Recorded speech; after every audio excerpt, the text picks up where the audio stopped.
Good evening, everybody out there in internet land. This is Raving Ray, and I'm doing a quick review of a book I recently purchased. This is called Magic Island by W.B Seabrook. Originally written and released in 1929. Will Seabrook went to Haiti. He was an anthropologist that lived in the early to mid 20th century. He died maybe sometime in the 1940s from suicide. This book that he wrote is a travel log, and it detailed his extensive travel to Haiti to study the culture there. He got along great with the locals and was very sympathetic to them. He also, with this book, was responsible for introducing the word zombie into the English language lexicon, and was also pretty much said to start the whole, whole fascination with the living dead thing that we have today. And also, he was the first one to detail that this was, if you want to correct me in the comments, I maybe, I don't know, him and Zora Neale Hurston were around at the same time. So I'm going to say that he was the first one to detail that the creation of zombies was created by drugs that he studied.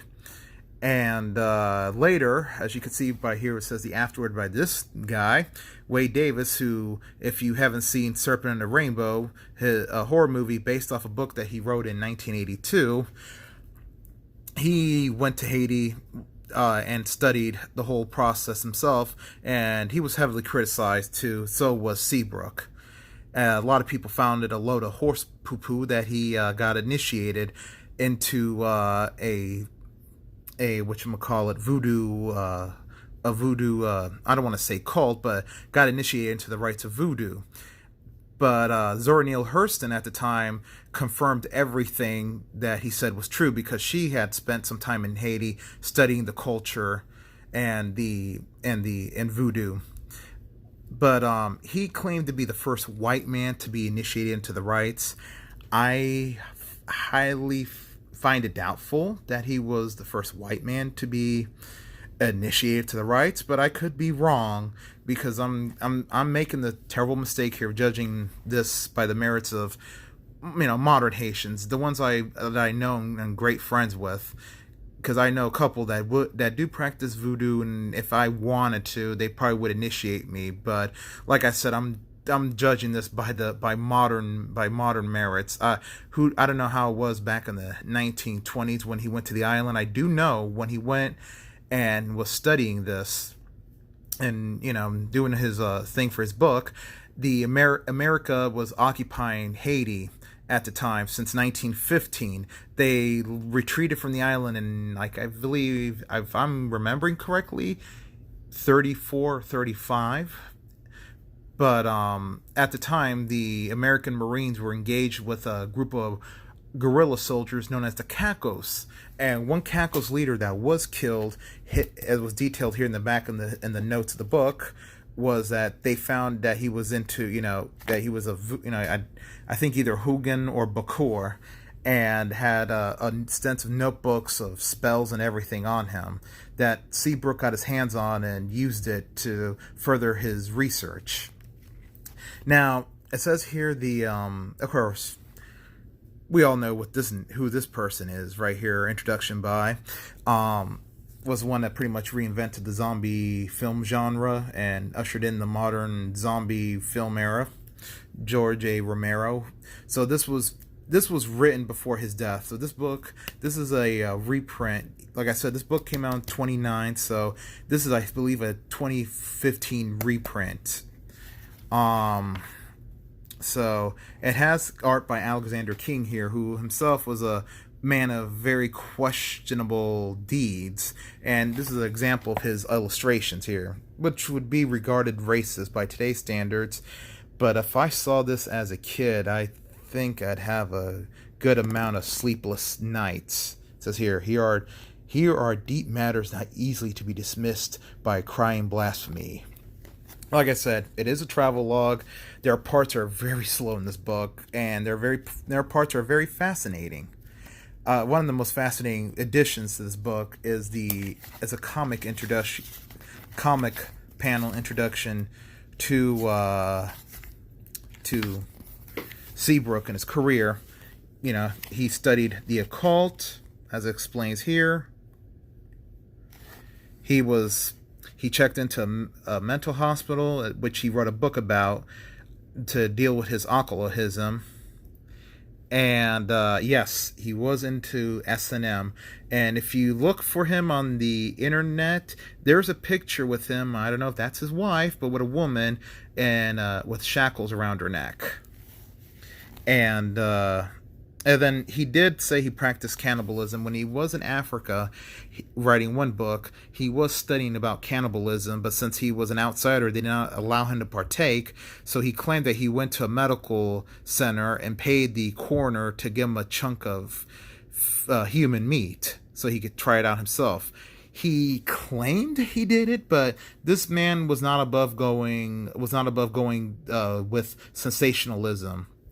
And then talking about his book Magic Island and how he introduced zombie into the modern English lexicon and everything else. And it also makes mention that his study with the datura, the pufferfish, sea snake equals zombie, and then how it influenced later guys like Wade Davis and Serpent and the Rainbow, and the movies that influenced that came after this book came out, like White Zombie, which you could see for free on YouTube. It's a public domain film. And I Walked with a Zombie, which I wonder if that's a comedy version for the 1940s that was reviewed by the Cinema Snob. I'll have to look this one up. And then, of course, the American occupation, him meeting resistance, and and then they were not going to let him in, and this is Zora Neale Hurston, who confirmed everything he said was true, because she read the book, and like I said, she's visited Haiti, studied voodoo, studied the culture, and that he was an outsider. They didn't want him in, but I highly doubt he was the first white man to be initiated into the voodoo rites. Prior to that, I heard about this book. I read about this book. My uncle, when I was a little boy, had a book called Into the Unknown. And under one chapter about magic and mysticism and zombies, it talked about voodoo, and it talked about this book, and that's where I first learned about it. And it talked about an incident which is mentioned in this book here somewhere in the back, about this one plantation owner who had all these zombies, and his wife, who took these zombies to a parade, gave them candy which was salted peanuts, and resulted in a violent chemical reaction with the drugs in their system that kept them in a trance-like state, and they went berserk and went to the graveyard and started digging up their graves. I mean, that's what it says, and it's verified.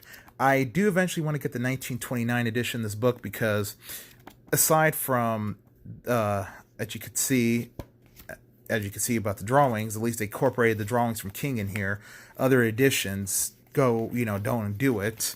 The book originally had pictures that Brooks took, and they were scattered about too in the book, but they were all put in the back of this book for some reason. These are music notes of the chants that he wrote down, and the chant for anyone who knows French Creole. Here's the books. Here's my book, stupid me. Here's the picture. Here's Seabrook himself getting initiated into the mysteries. Here's the woman who taught him and initiated him into the rites, Mama Salih. And altars, these pictures. Hold on, wait till the camera focuses. Let me see. There we go. But I noticed there's a dip in quality in these pictures, because maybe the transfer were bad. Voodoo Temple, Voodoo Altars. That's why I want to get the 1929 version, because I've seen better quality pictures from the 1929 original edition. And like this one right here, I found better quality pictures on Google Images of this famous Hungan, who's supposed to be a Hermaphrodite oracle, as you can see here. But the 1929 had the original edition had clear picture. This is all blurred up and all, so I wonder if it's a bad transfer or whatnot. Um, so yeah, these books were originally scattered. I mean, these pictures were originally scattered about across the book too. Here's a famous, if anyone who does not familiar with Haitian history, this is Faustin Soliloquy. He's and his wife Queen Adeline. They had a beautiful daughter named Olive, who died in the 1880s, like in her 40s. He was the first and only emperor of Haiti. Now, Haiti had kings before that, self-proclaimed kings. Well, one by the name of Henry Christophe. He was the first emperor. He first started out as president, declared himself king, and declared himself emperor when he took over the Dominican Republic. His reign lasted until until the late 1850s, when, just like about everything in Haitian politics, he was deposed by violent revolution and replaced with Giffard. So that's pretty much it. Yeah, like I said, it's a travel log. Very interesting, slow in a lot of parts, very interesting in others. They hype up the whole voodoo aspects of this book. Of course, it was hyped up even originally then, but it talks about the history of the country, the people, their customs, and everything. So I give this a 4 out of 5. I recommend you buy it. I bought this 20-something bucks on Amazon. And of course, it's not beyond sensationalism. Like I said, he was never beyond using sensationalism, but he, compared to other anthropologists at the time, he was very sympathetic to the locals and was friendly with them and stayed with them, and that's probably how he was able to get initiated into the rites. So, like and subscribe. The end.